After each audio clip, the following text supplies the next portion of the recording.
As Israel continues its operation in Rafah and the international community responds, many are questioning if the latest developments will impact the military activity in the future and the hostage negotiations. Here to speak with us about this is Khaled Hassan, an Islamic terrorism researcher based in the UK. Khaled, thanks so much for joining us today. Can you share with us, to start, your take on the recent escalation with Egypt that we actually saw yesterday? Thanks for having me, Emily. It's actually very complicated because I did warn of this. I've been warning of this for weeks, basically. What we have is essentially a community, a society in Egypt, which is, let's face it, highly anti-Semitic, a society that has been told that Israel is the ultimate enemy, that this is, eventually there will be a war between Muslims and Jews, and Muslims will have to hunt down Jews wherever they go. It's this, in a way, a prophecy that many believe now is actually materializing. So I've been warning of this for ages, and I did warn actually 3 days before it happened that it is something that Egyptian decision makers are actually really concerned about.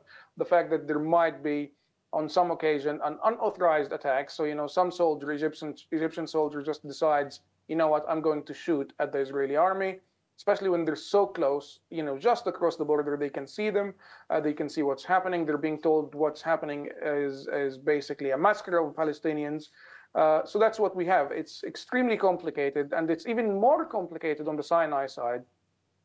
Absolutely. I mean, what impact will the Rafah operation, especially the incident yesterday, have on this war? Do you think it could lead to a pause in fighting, and what could it mean strategically speaking for Israel?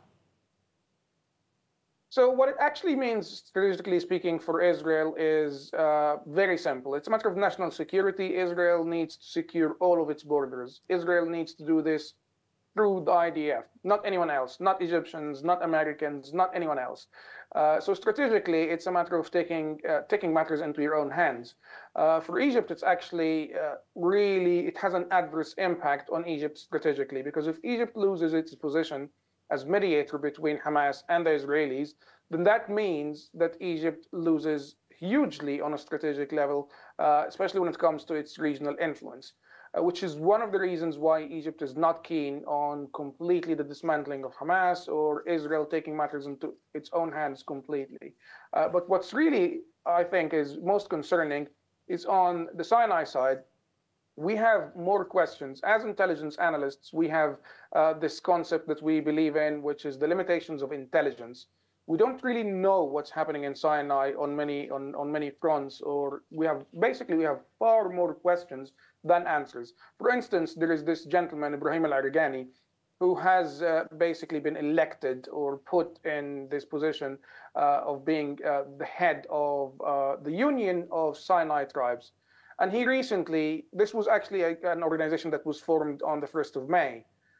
A couple of days ago, he was receiving a Qatari delegation, which is discussing investing in Sinai, which is a very serious development. We don't have information on this. My advice to the Egyptian government is you need to come clean. You need to be transparent. You need to answer these questions. Otherwise, it's going to be a lot of speculation, and also rumors against the Egyptian government suggesting that it's complicit in the tunnels.